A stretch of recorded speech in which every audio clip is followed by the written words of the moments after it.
1, 2, let's all play! Welcome to Center of the Circle from Drum Circle Facilitators Guild, where we share stories of leadership and growth from the safety of the circle.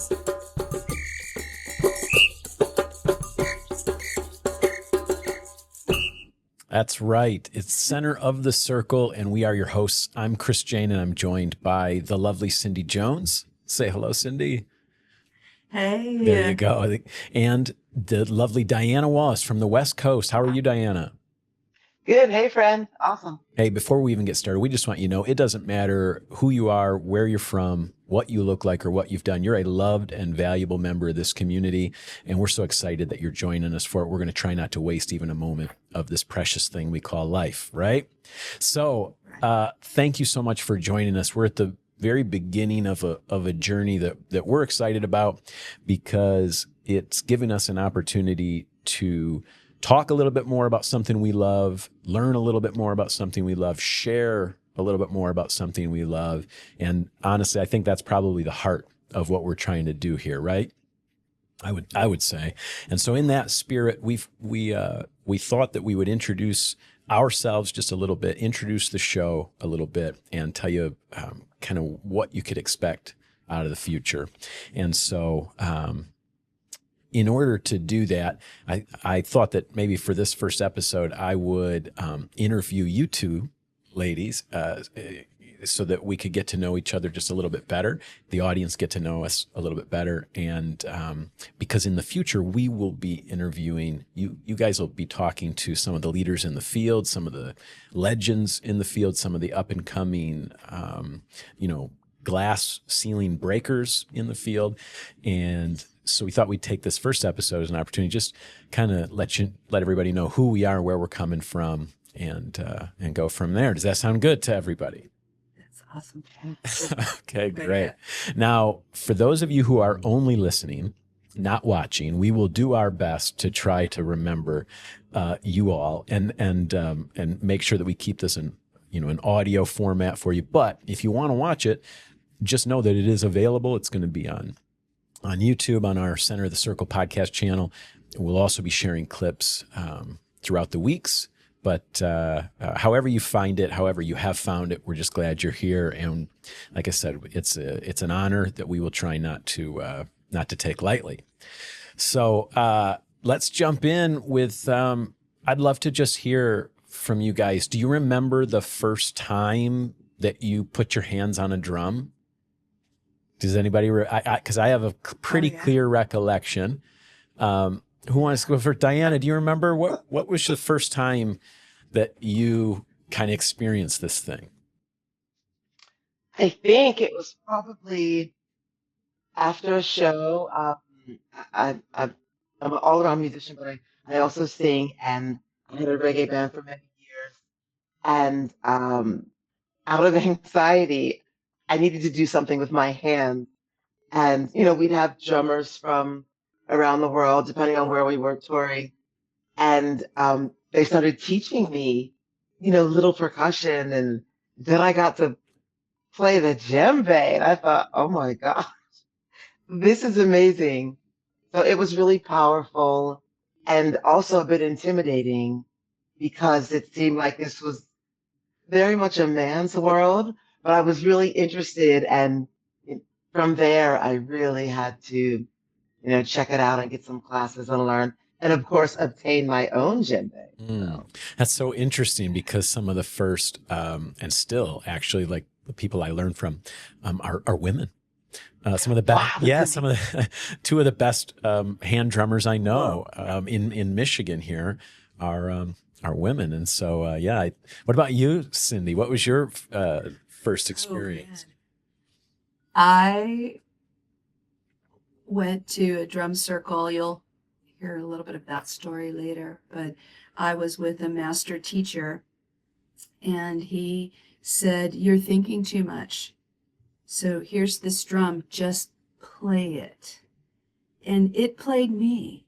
And it was transformative. No kidding. What was your Just background? teacher. Yeah, I was going to say, did you have any musical? Because Diana was a or like a pro musician? Yeah, What was your? I have played and sang, church choir kind of stuff, a few bands, backup singers, stuff like that. But I had never played an authentic drum that had its own culture, Yeah. you know. Yeah. There is something to that that's separate from just the drumming. Yeah. Yeah. You realize you've tapped into something that actually has a history. Yeah. Yeah. Yeah, that's very rich. I can recall pretty clearly some friends had convinced me to go with them to a festival, and it was great music all day.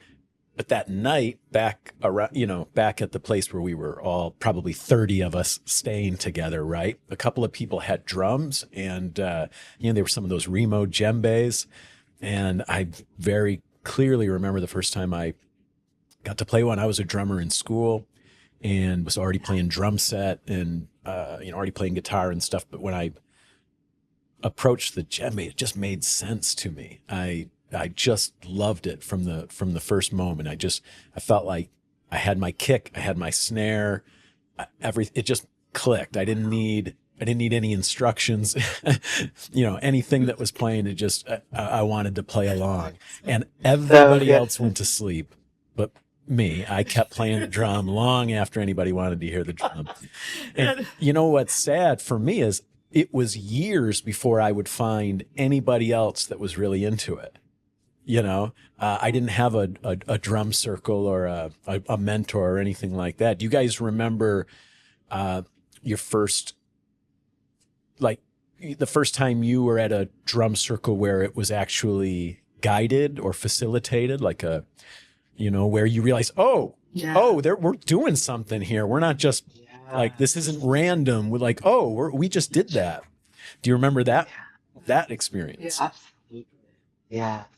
Diane, what was I was fortunate enough to be at Esalen.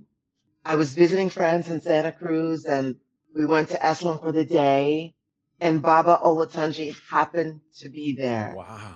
Oh my gosh. I was bananas. I danced up and down the track. I was so happy. It was magical. There were so many drums, the thunder of just the passion and just the joy, but also his presence. It was really powerful. So much love and community and groundedness. It was truly transformative just to be in that space. And of course, Esalen is so beautiful. It was incredible. I'm so jealous. That's the kind of stuff I have to read about. Amazing. What about you, Cindy? What was your first facilitated drum circle? I had gone to a class with Jim Donovan. So he's a sound healer. He was in Rusted Root. Yeah. And he just began using music to build community and do some healing. And I had previously thought in order to be part of a circle, you have to have chops, right? And in this group, we were just like, we became one. We were smiling, and just the techniques of drum facilitation, it was like whoosh. It just, so I got that at the group. Yeah. Amazing. He's amazing. Yeah, that is a special thing that we see on the faces of people in our circles oftentimes, right? When when that magical thing happens, when everybody finally connects and realizes, oh wow, we're a band. We're an orchestra. Yeah, that's great. What about you, Chris? When It did you took first get so long. So after I got exposed to it would be years between that first experience with a Remo djembe before I would actually get my hands on a real proper African, rope tuned djembe. So it was a lot of just music in between. And I played in a lot of bands, and I would always try to work in a djembe to anything that I can. I always have, I still do. I just love the tone and the sound, and I'm always trying to incorporate it into other things. My next taste of it, though, would be the big drum circles on the beaches of Florida. As a young man, I ended up down there, and they would have these big gatherings where you would just play drums until the sun goes into the ocean, right? Because you can do that on the Gulf Coast. And people dance. Diana, you would love it. It's very free form. There's just a bunch of people in the middle dancing, bunch of other people just hanging out watching, and then just a lot of drummers. And no real facilitation, though, no guidance. There seems to be a central place where the low drums hang out, the big drums. And that's where it all kind of comes from and starts. Everybody else joins in, and then it would end naturally. That was sort of my first taste of it. But, it wasn't until I started looking for drum circles, searching for them, realizing that there were some in my area, that I discovered Arthur Hull, videos of village music circles, et cetera. That I had to kind of read about it almost rather than get to just kind of stumble on it and experience it firsthand. So then I began to kind of travel around a little bit and met the president of DCFG, Josh Dunigan. He's a Grand Rapids Drum Circle facilitator. And so I've been the last couple of years just being a little bit of a part of their world. But long story short, what happened with me is I got so tired of waiting for someone else to start a drum circle in my area that I could be part of, that I just a couple years ago started one for myself.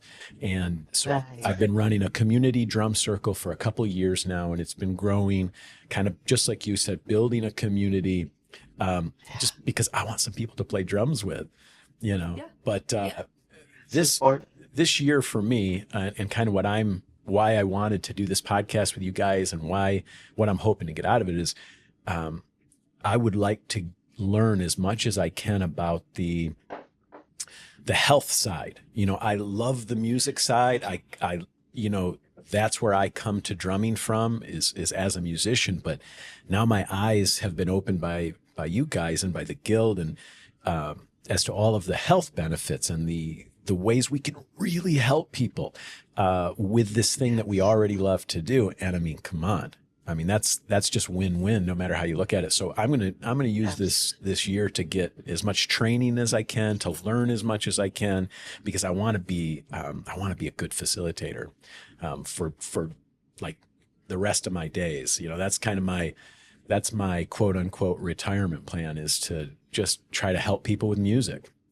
That's a good one.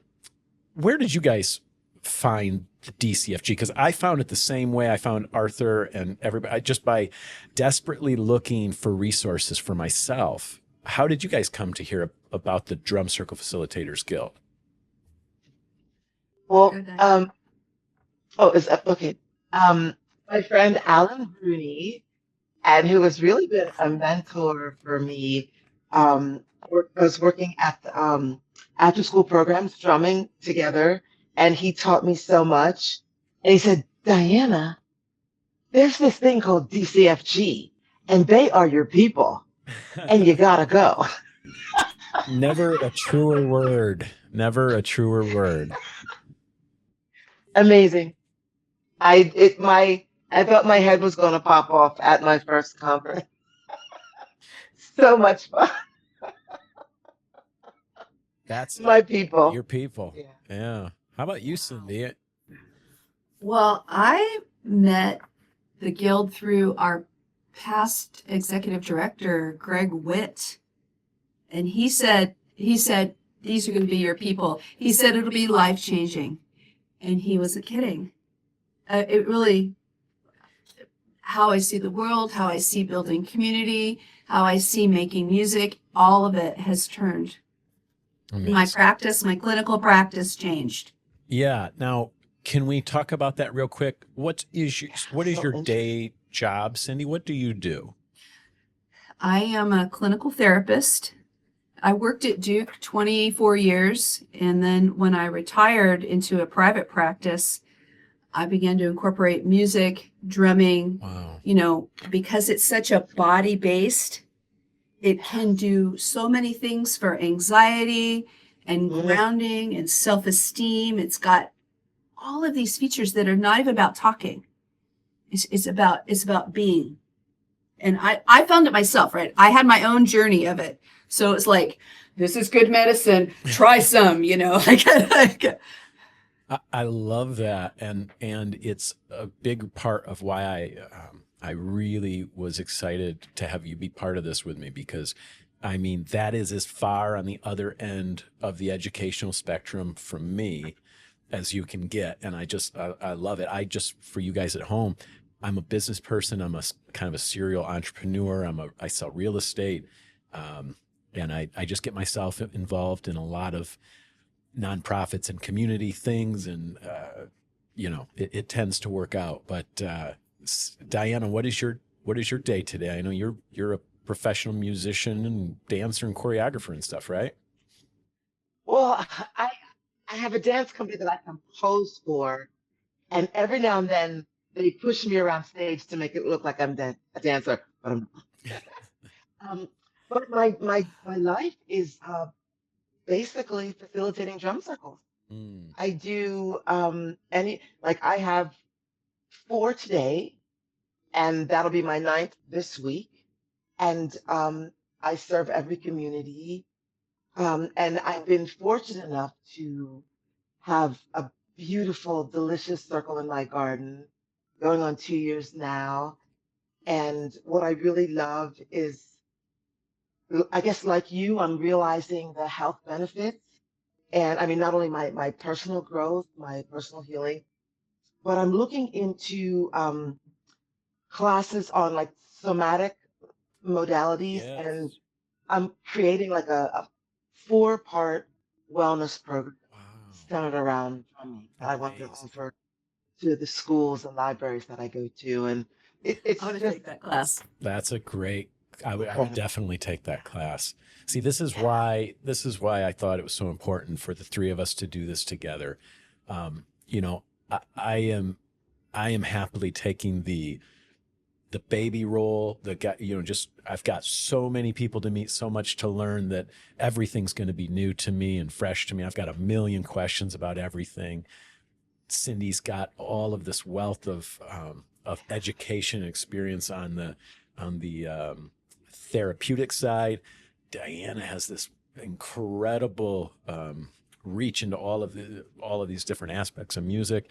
I just think it'll be a good team for us to make sure that we're covering all the bases, because I just think that if the three of us are excited about this, and we're passionate and interested in the things that we're going to learn, I got to think that the rest of the guild, there's some people out there that are going to enjoy it too, and beyond. Um, Yeah. if if you're finding this because you're looking for ways that you can apply, apply some techniques to your own practice, whatever that practice is. We're hoping that this will be beneficial to you. If you are looking to grow your facilitation business, I'm hoping that this will be beneficial to you. We're planning to talk to some really successful facilitators about their businesses, so there will be some of that. But we're really excited about the science around some of this stuff. Do you know what I mean? Because every day there's new. It's only because of the scientific breakthroughs that things like this bill in Georgia get passed, Yeah. right? Amazing. If we don't have science to back up what we already believe is true, then there's no money for for facilitators to be able to bring these experiences to people. Because as we all know, Yeah. it's a you know it's not an easy thing to do 4 drum circles in a day, Diana. I mean, my back hurts just thinking about it. Uh, but I'm excited to learn, because I've already, you two are incredible already. Everybody in the guild I've met is fascinating, and they have very unique stories. And so, I'm just excited about the journey. What about you guys? What are you hoping to get out of this? So that we can look back in a year or two and to see if we've nailed it. What would you think would be a success? You go, Cindy. Put it on her. Men, woman, non-binaries, all of us. I really believe this is a portal to connection. The little clip that you're going to show later is about my own experience of being able to come in to be with people regardless of my body, my mental health, my money. It's a way to come together as humanity, right? And finding a place to be accepted no matter how you are, right? You don't have to be a top professional percussionist to engage and make a difference. My circles that I lead are mostly in elder care homes, and everyone is able, like, even if they're, locked up, Right. I'll give them a squeaky pig. Mm-hmm. I just did this yesterday, and they light up and I light up, and it's just like synergy. Yeah. And it's a dream come true. Absolutely. Yeah. So for you, being a part of this podcast, a success, if we look back in a year, success would be building connection, building a community around this, and maybe harnessing some new tools to be able to see even more faces light up, just to be even more, to be even more, have more utility in your facilitation, I guess. Grasping at words there, but okay, that makes perfect sense to me. What about you? I make a point that real quick with that when we went down with the protocol of COVID, the drum circles online were a huge outreach, and then we were able to be outside in ways. We were able to connect in ways that professionally I couldn't connect with people the way I could with drum circles. Right. It's just bigger. Yeah. Yeah. So grow community, grow our community larger. Just invite more people into the tent. That's what you're about. Yeah. Yeah. Bigger tent. Okay. All right. I love that. And I think we can do it. We can definitely grow, because right now there's just 3 of us listening. So any growth, even if my mom listens, that'll be a growth. But anyway, what about you, Diana? What are you hoping to get out of this journey? Yeah, sweetie. I think we're pretty much on kind of the same page. I definitely want to expand the community, and also the awareness of the accessibility of this level of connection and healing, especially now in the world right now. And I guess I really love the idea of getting to know more people in this mindset, heart set of helping and reaching out and connecting. I love Does that make sense? It makes sense. Yeah. Yeah, because just get in there like gravy and a biscuit, Okay.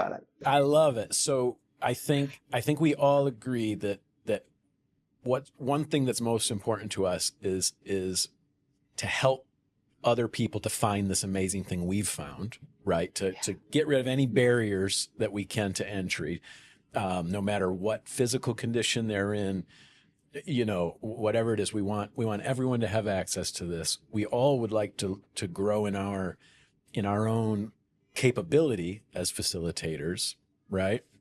And I guess for me, to go along those same lines, one thing that has been bothering me is the disjointedness and the separation along what I see as pretty arbitrary lines. In our society today, you can pick and choose. It doesn't even have to be political.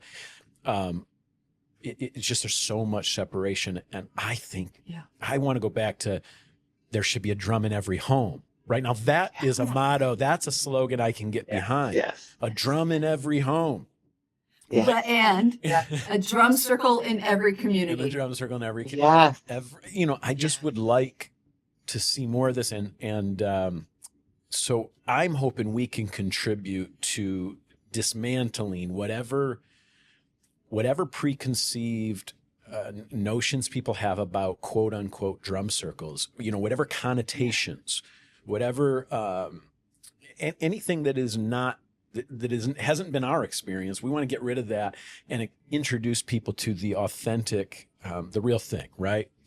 So anyway, that's my hope. And so if you guys are still listening, and I doubt it, but maybe my mom is, if you're still listening, this is what you need to know. We're going to be interviewing a guest every month on this show. This will be a monthly podcast where the three of us will interview a giant in this field.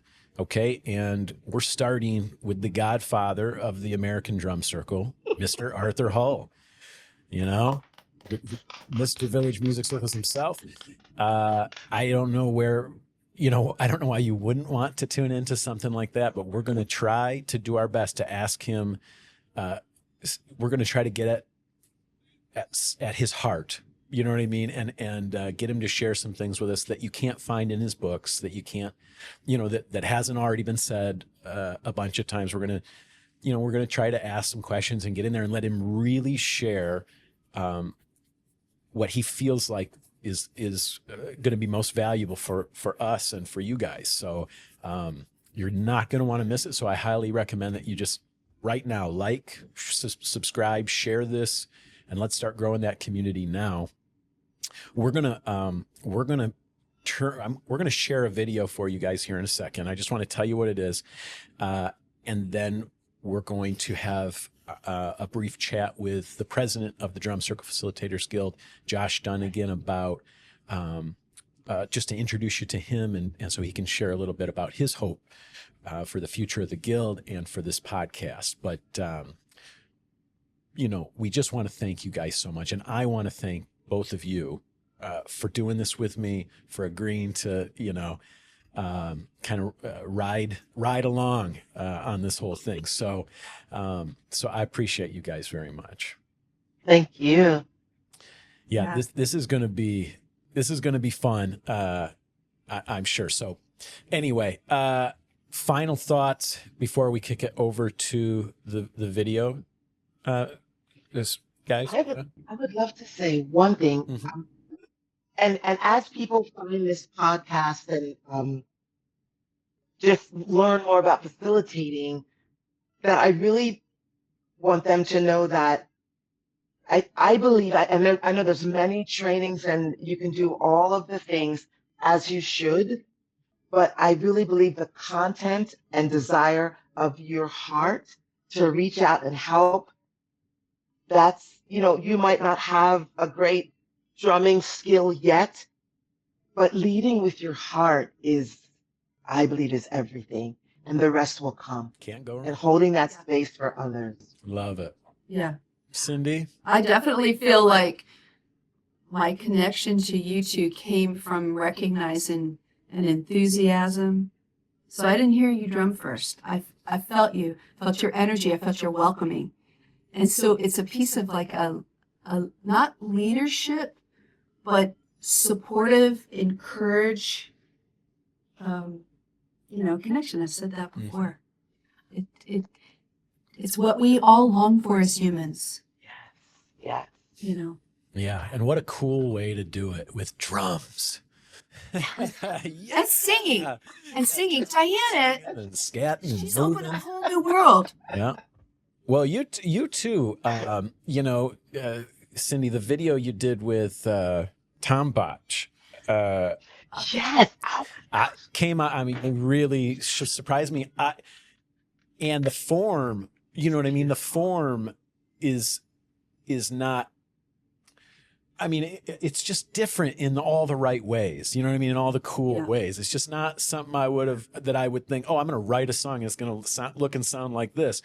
And yet I just love it. But anyway, that's not the Yeah. video we're showing now, but this is But we should show I that. was going to say, Cindy, do you want to just set this video up for the watchers Yeah, and the listeners? I'll give you a little introduction.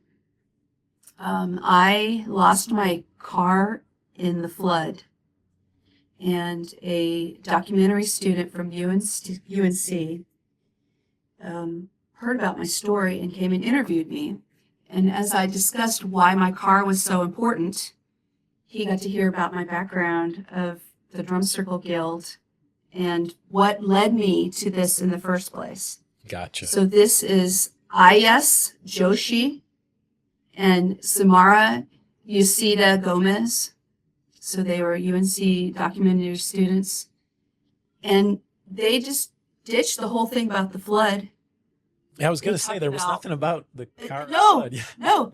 It's about my story about how I found the drum and the tragic past, and how some of the community and these beautiful teachers have lifted me to have some healing.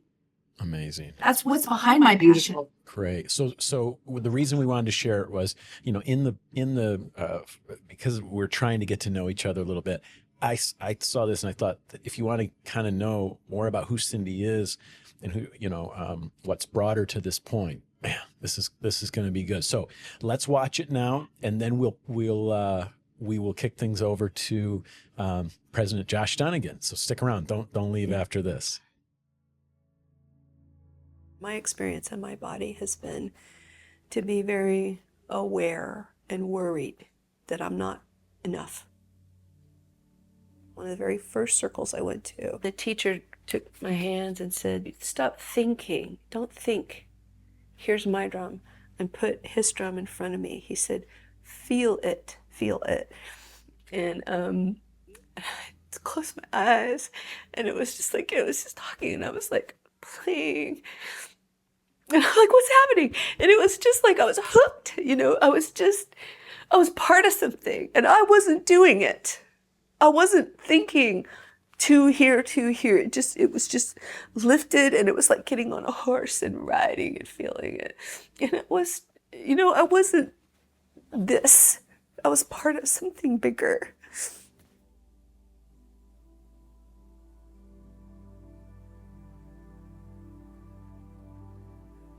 There are ways through rhythm and percussion and singing and movement that are medicine.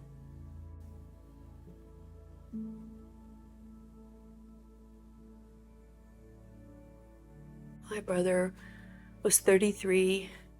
He was a beautiful, beautiful person. He was tall and handsome, smart and funny. When he came in the room, everybody was just, Shane's here,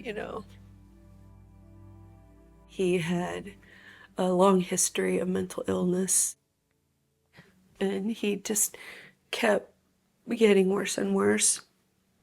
And he killed himself.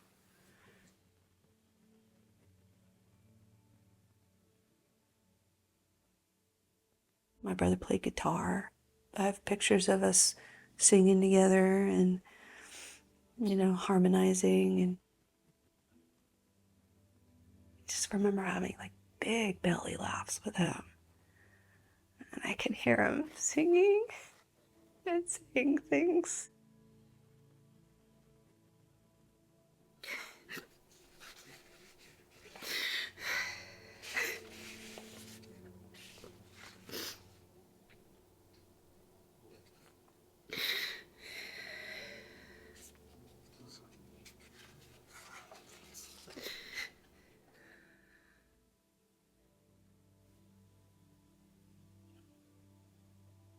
He was just my soul partner.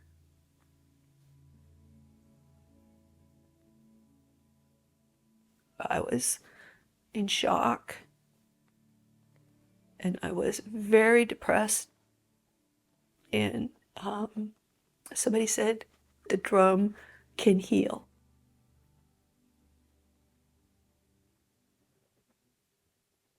But now it's a super fun asset. for my reveal. I love the kitties out here. I'm not afraid. Yosh. I know. Look at all the people. Let's see if I can do this. Look at that! Like, why do I have this moving around? Where you go everywhere with it? Phyllis, did you see him do this to it? No, Where'd you that's get nice. this doodah? Did you get it from, You. did I give it to you? Oh! Did I give it to you? Yes. Maybe 2 years ago. Did I? When we 3 came years when we ago? came over to your house? Uh-huh. Nice. That is lovely. From what's the backstory?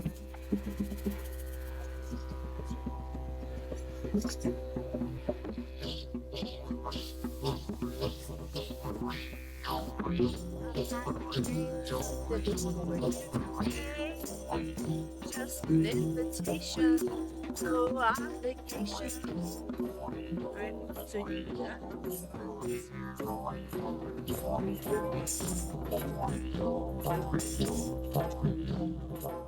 Something like mental illness can come in and take away the vitality of people. When I have drum circles and I have people that, are disturbed, I just give them freedom to participate any way they want. If it's too loud, give them earplugs. If the contact is too intense, I'll give them mallets. When we go with the elders, they might be cut off from their body in a wheelchair, but they can do this. So I'll give them a squeaky pig. So that's their part.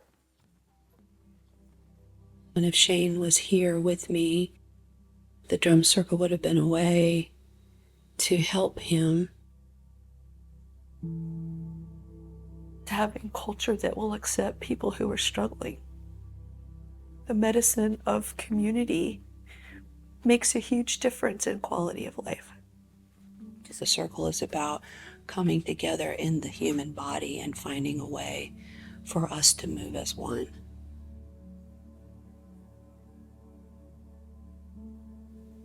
So to me, it's one of the antidotes about our human suffering. How we can come together and make space for whatever a person can bring.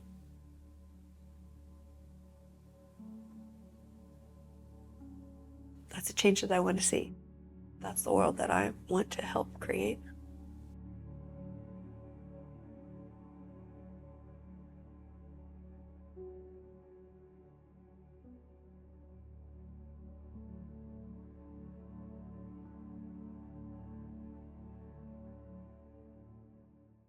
Okay, that was incredible. Thank you, Cindy, so much for being so vulnerable and sharing that with us. We really appreciate it.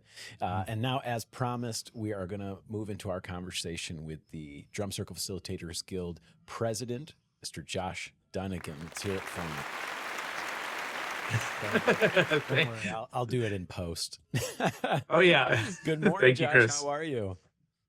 Good morning. Just got finished making waffles for my kids, and I'm excited to be here with you today. Yeah, same, man. Likewise. And for those of you who don't know, I've always felt like a drummer without any sort of culture or community around him. I live in a pretty rural, remote area, but out of all of the gin joints in all the world, so to speak, it just so happens that the president of our guild is the closest drum circle facilitator to me, pretty much. He was kind of the first one I met who was doing it at a professional level, and turns out he's our president and an incredible resource. And so I thought that today would be a good opportunity to introduce him to you guys and let him kind of share a little bit about his journey to this point outside of what he gets to do in like a newsletter, you know what I mean? And something like that.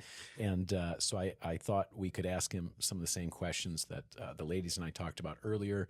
And then in the future, you guys will get to hear from him on a regular basis about things that are happening in the guild's world and just in the world of Josh, the man with a van and a plan to play drums with everyone he meets. Is that right? That's exactly right, Chris. And thank you so much for that introduction. And what I'm really interested in is that you and I have sort of the same perception of our journey so far in a way. and that I also felt like I was just sort of in the wilderness doing drum circle facilitation without much network and communication. So I'm glad that we share that and that we're getting to be on this next part of the journey together. Yeah, me too, buddy. Me too.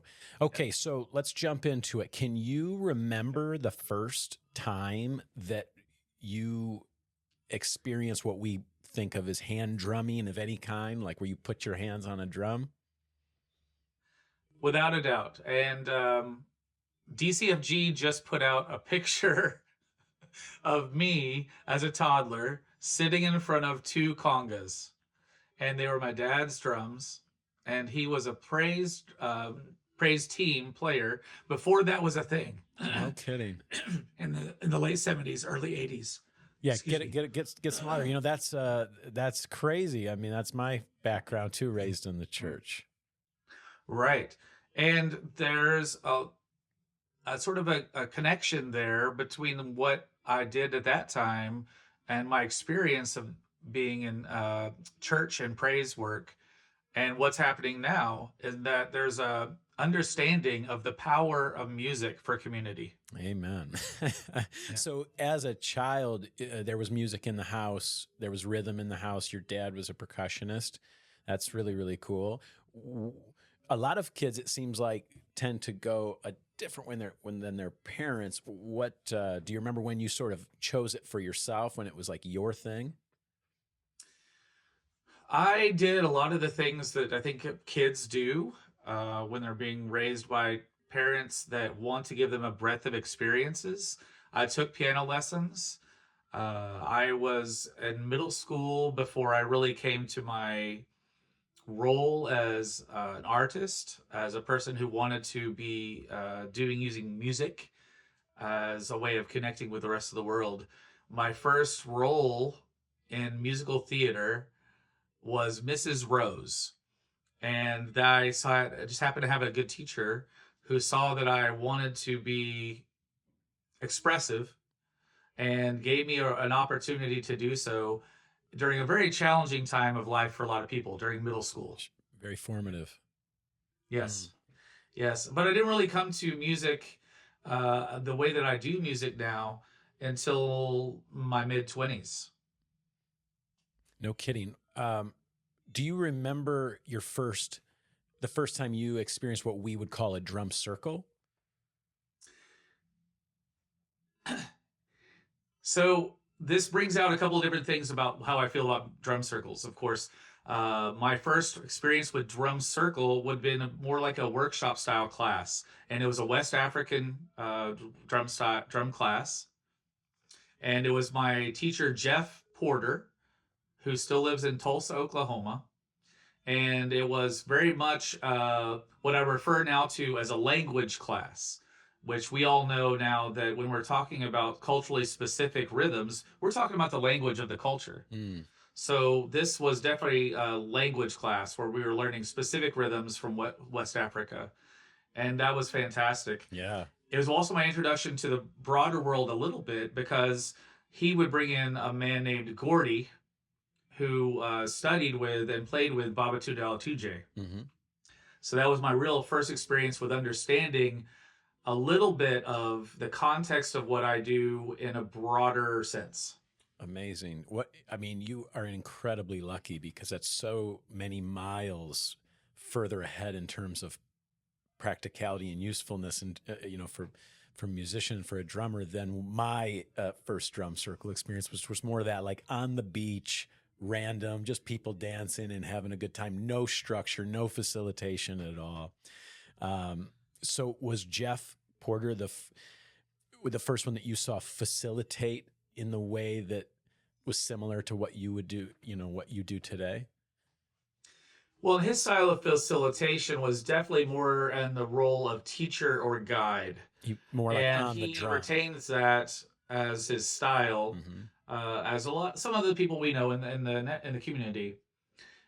His way of facilitating was definitely that way. I didn't really experience someone facilitating with the concepts of communication, connection, and expression until much later. Yeah. Yeah. That would have been more when I was up here in Grand Rapids by that point in time, and met a facilitator at Grand Valley State University who did a large drum circle for students. And I sort of witnessed what he was doing. And what he was doing was that thing that I now know is welcoming facilitation. Wow. And was that a pretty important moment? It was formative in that I didn't understand what he was doing completely. I had up to that point been in drum classes where I was given the language and I was given technique and I was given things like understanding 6/8 cowbell and things like that. So when I saw this man saying, okay, play whatever you want and see how you can make it fit in, I'm like, oh, well, that's not really instruction or anything. Yeah. And I actually asked him about that later, and he said, "But did you see everyone engaged and happy and connected?" And I said, "Yes." So that was the first like time when it sort of made sense to me. That's a really great observation, Josh. You know, I come at it from completely the opposite direction of I want I'm Bob Ross, man. Give me the brush. Let me paint my Yep. little happy trees where I want to, my little happy clouds. Yep. And I see in people who have more of the training, more of the orchestra background, there's a like, this is not music. This is random. This is noise. This isn't music. And so I love that you recognize that's, you know, that hey, wait a minute, like this is totally different than what I've been taught. Yes, and I didn't understand it at first, and I can say I didn't fully appreciate it at first, but it gives me a lot of empathy in one of the regular pieces of friction in the work that we do. Yes. Is that we still have, and we go out and we meet those people who said, "Hey man, I just want to play." Right. And I think that that's fantastic. And I understand that desire. What I usually will turn it around and say, well, how can you help the person next to you who might not feel as comfortable in that position, who might not know what they need to do yet? How can we get us to a point where we all just want to play? Yeah. That's my, Yeah, I would love where for that to be the everyone thing that was happening feels also, where like we're they're all just expressing. jamming. Yep. Mm-hmm. Yeah. Yeah. But it takes some work in certain situations. Yeah, absolutely. Will you tell everybody, what does your facilitation look like today? What does your day today musically kind of how's that look these days?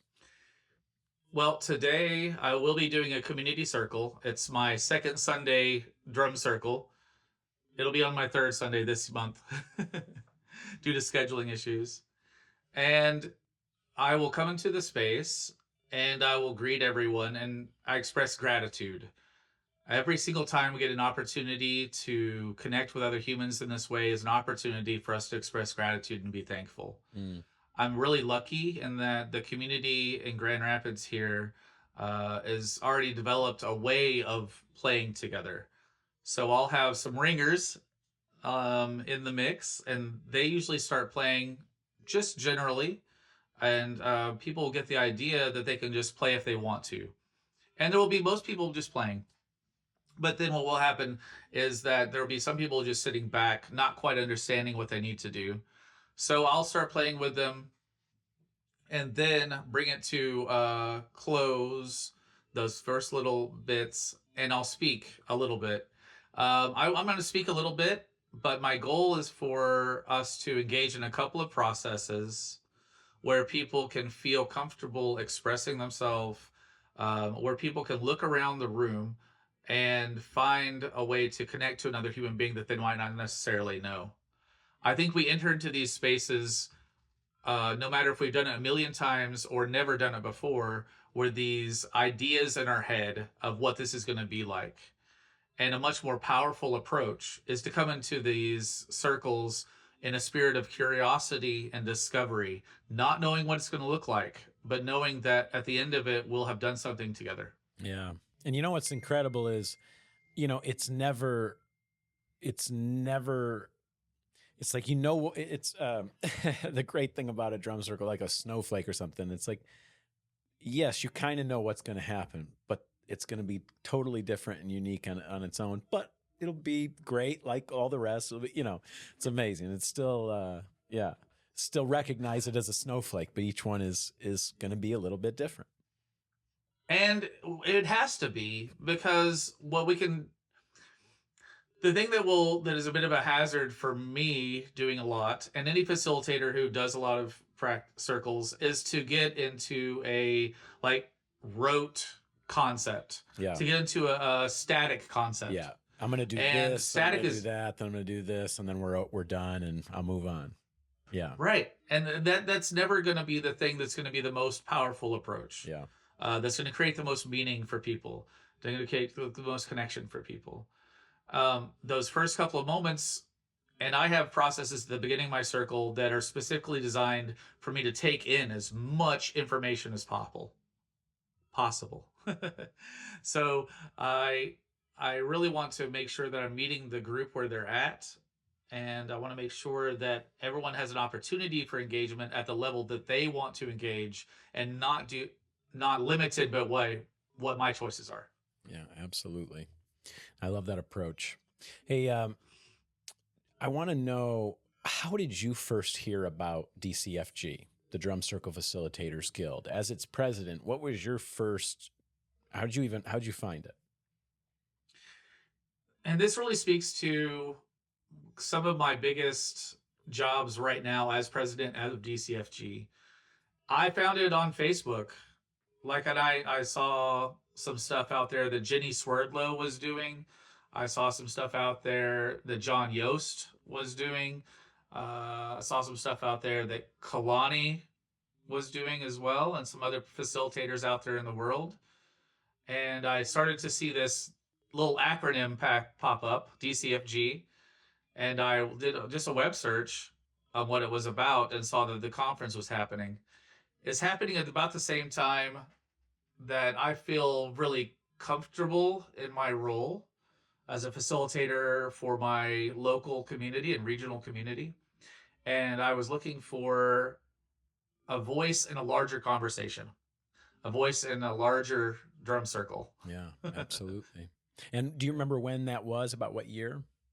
Was this pre-pandemic, post-pandemic? It was just post-pandemic. And I think that was a big part of it, to be completely honest. Yeah. Because I think a lot of us got through pandemic and said, oh, wait a second. It's time for me to determine what is the really important things that I want to do with my life. Yeah.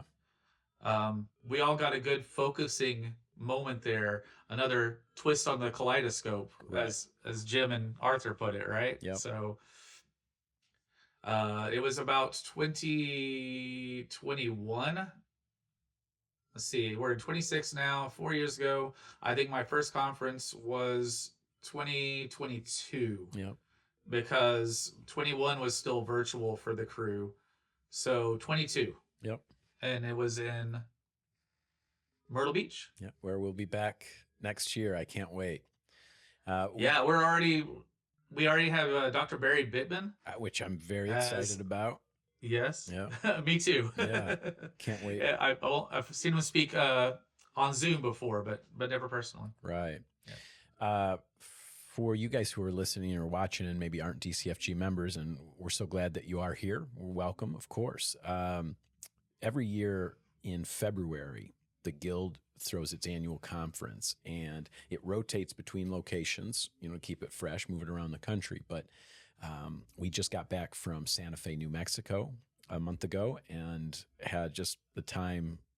It was just the best time I've ever had at a conference. I'll just say that. Yeah. I can't wait to go to Myrtle Beach this next year and see everybody again. So, okay, what is something that you're hoping that to see happen out of this podcast. I mean, you know, Cindy and Diana and I are kind of embarking on this little journey. We're three little explorers in our little boat. We're pushing off. You're on the, what do you hope? What are you hoping that we might be able to bring of value to the guild and to the people? First, I am just grateful, and since I met you personally and came up and did the drum circle before the symphony played. Yep, that was a great day.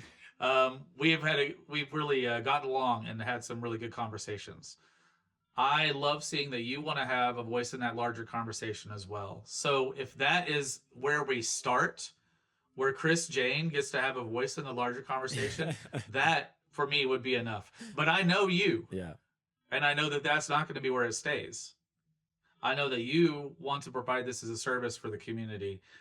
And that's how we've been building DCFG for the past couple of years since I've taken on the presidency, is that I'm building it around the same way that I build a drum circle. And that is, we come into a drum circle looking around and not knowing exactly who we're in the space with, but attempting these different ways of connecting and communicating. And then about halfway through, everyone starts to lock in with each other, and everyone starts to understand where their role is and how important their individual voice is. Well, your individual voice, what you're providing for Cindy, what you're providing for Diana, and what you're providing for the community is going to be a vital part of us connecting with each other, which is something we need more than ever for DCFG. We're at a nascent stage for what we are creating now. It's a big stage of transition. And the ability for us to have these moments of conversation, these moments of recognition, are going to be vital as we continue to build this. Yeah, I love it. And great use of the word nascent. That doesn't get not a lot of opportunities for that. And I love that. I 100% agree. I'm excited about the opportunity to have.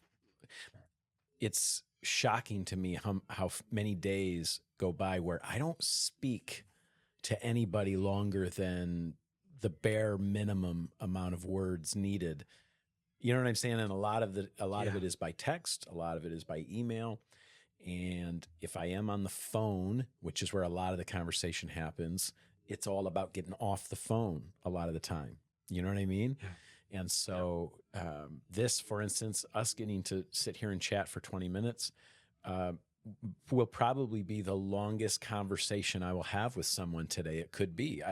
And if that's true for me, that could be true, for a lot of us. So, I'm honored to have the opportunity to have 20 minutes of your time, to have a little bit of Cindy and Diana's time, and the guests that we're lining up. What a dream come true to get to have a long form conversation with the people who wrote the books that are on my shelf. Yes. So I was just having a conversation with a new member about that last week, and she expressed the same thing, is that the 20-minute conversation, 30-minute conversation she had with me was one of the most invigorating moments of her week. And it's not about me. That's not about me. That's about us being in these conversations together. Right. And Talking being able about to talk something about that these is, ideas. Yes, that we're passionate about, that we care about, that we know have the power to change the world, the lives of the people around us, at the very least, our own hearts. Yes. So it's going to be really great, my man. Hey, I'm excited for who you have coming up. I know. Yeah. We already spilled the beans to, because we don't want to, we're not going to keep our light under a bushel basket. It's the only, bait that we have on our hook. This next month, we're going to have an incredible conversation with Arthur Hall. And between you and I signed up for the last cabin spot in Hawaii. And so, which is a big commitment for me. I'm going to figure out how to get there and get it done. But I know it's important. It's the last year. So it is. Speaking of important, thank you for taking the time out of your day. I'm going to respect it and get you back to it. But I didn't tell you this before, but we are going to end this podcast the same way every time. And that's with our guests being able to call everyone to drum, right? With a call to drum, with a 1, 2, let's all play, or a 1, that type of a thing. And so I'm hoping you'll give us our first one of those. You want to give it a shot? All right, absolutely. Here we go. And this is the way I start most of my drum circles as it is like just like this. Everyone rub their heads together. Get our bodies ready. Get our minds ready. Deep breath in through the nose. Out through the mouth.